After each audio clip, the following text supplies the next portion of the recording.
Hello everyone and welcome to Photo Finds. I'm your host, Gavin Hatch. Now I want to go ahead and apologize in advance for my voice. It's kind of a struggle today because I did get a cold this past week and my voice has just been in and out. Been working a lot, so I do apologize. But this past week we did go to the Magic Kingdom to film Florida E-Ticket, and I got some pictures of some pretty interesting things over there. Not a whole lot this week, but it's pretty cool. So let's get started over at the TTC.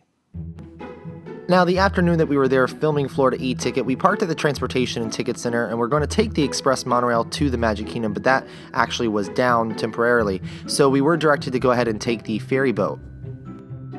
Now, walking towards the loading areas for the ferry boats, I noticed they had 3 running that day, so that was pretty good to keep 3 moving back and forth, so they were pretty constant. You didn't have to wait a long time for those boats to come and pick you up or drop you off. So, walking up to the ferry boat dock, though, I had never noticed this before. It's been there for about 2 years, I'm told, but I have never noticed that they actually have 2 docks there for the ferry boat, so they can essentially load and unload 2 at the same time. So I had never noticed this before, and it's pretty cool. It definitely helps with traffic flow, obviously, and helping getting guests over there, especially during downtimes on the monorails, which happens quite often. So this is really going to benefit, having guests not wait so long to get over to the Magic Kingdom. Now, as you can see here, when you're walking onto the ferry boat, this dock is really close to those bungalows at the Polynesian Village Resort. So I want to know, if you have been at the bungalows before, stayed there, in the comments below, let us know, do you hear the noises from the ferry boats? Because they're constantly blowing horns as they come and go from the dock. So let us know if that's something you can hear from inside the bungalow, and if it's annoying. I'm sure it probably is, or do you get used to it? Maybe you zone it out after a while, but it's very interesting how close you get, as you can see here. And here's another picture of on board the ferry, and again you can just see how, there's very little distance between that boat and those bungalows. So it's really cool, though. I'm sure sitting out there on the porches watching those come in and out all day is pretty cool. But yeah, I want to know, is that kind of annoying though, having that noise? Now, each ferry is named after someone, and the ferry that I boarded to get to the Magic Kingdom was the Admiral Joe Fowler. Joe Fowler was a Rear Admiral for the United States Navy, who after his retirement had an important role in overseeing the construction of Disneyland and Walt Disney World. Joe Fowler attended the United States Naval Academy and later earned his master's degree from MIT in naval architecture. In 1954, Walt Disney was looking for a naval expert to help him with the building of the paddle steamer Mark Twain for the then under construction Disneyland. He found the retired admiral supervising construction in the San Francisco region. Fowler was hired as a construction boss for the whole Disneyland project. After Disneyland was completed, Fowler stayed as the general manager for the park for its first 10 years, and then assisted with the construction of Walt Disney World.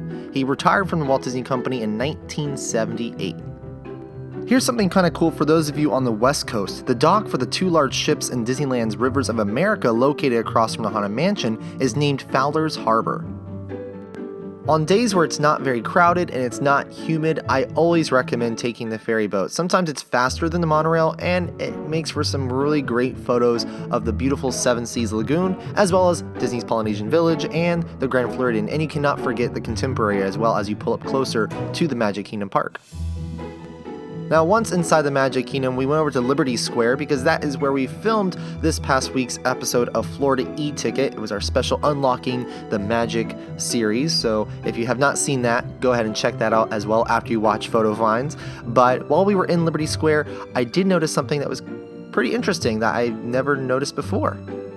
Now, the Heritage House used to be a merchandise location that you would go into after you exit the theater from the Hall of Presidents. Now, it has closed, but it is still open. The building is still there. You can go inside, but they're not selling anything. It is actually just a place now to sit down and have lunch or breakfast or whatever you want to do from the Sleepy Hollow refreshments. They have more seating inside now, so you can sit outside, you can come inside. It's air conditioned, it's quiet, so it's kind of cool. For a little bit of time, this was actually a location for you to get assistance with FastPass Plus and also your My Disney Experience application. So this was a service center, but now that is gone. It's just a indoor location for dining. When you look around, it's really funny because you can totally tell this was a store. The cash register desks are still there. You can see where the registers were, the screens were at. You can see the shelving units are still there where merchandise used to sit on. So it's kind of interesting how they just took everything out and put tables in, and that's it. No re-theming or anything like that. But next time you're in Liberty Square, poke your head in there. And if you bring your own food into the park, I mean, it's a really good place to, have your lunch or dinner because it is air conditioned. Now, the night we were there in Fantasyland, the teacups were closed. They were going under some refurbishment. Now, it's pretty interesting to see this at night because it is lit up, and the way they have the construction wall, it's kind of just like a cloth, so you can see in there and see what's going on. It doesn't show up very well on camera, though, so I couldn't get the best pictures. I wish I could get some really good pictures of what I saw. But the floor raises up into the air about 5 feet, and you can see underneath and see the cast members working on the mechanics of the attraction, which is kind of cool. Now, on nights when the park closes early or when they have multiple fireworks shows, I mean, there is a lot of people just on Main Street, and they want to leave at the same time. Everyone wants to head out at the same time. I'm sure you've experienced this before.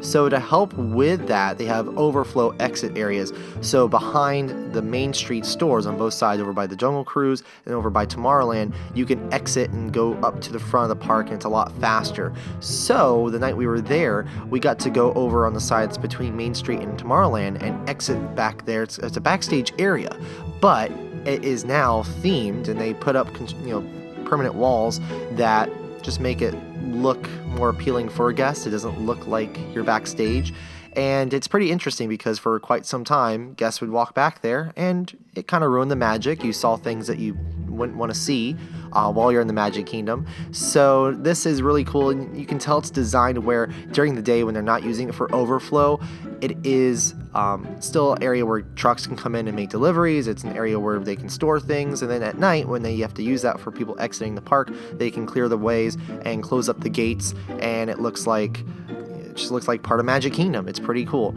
And they pump in the music from Main Street. So it's pretty interesting. If you have a chance to do this and go back here, do that. Now, on the side where you are between Main Street and the Jungle Cruise, that is not themed. That is just still backstage, so guests still walk back there. But they usually do park the cars, the old cars from Main Street back there, so you can see those, and they make a path out of them. So that's kind of cool. But this is really interesting. I like how they do this. Well, that does it for this week's edition of Photo Finds. I hope all of you have a great week. Make sure you...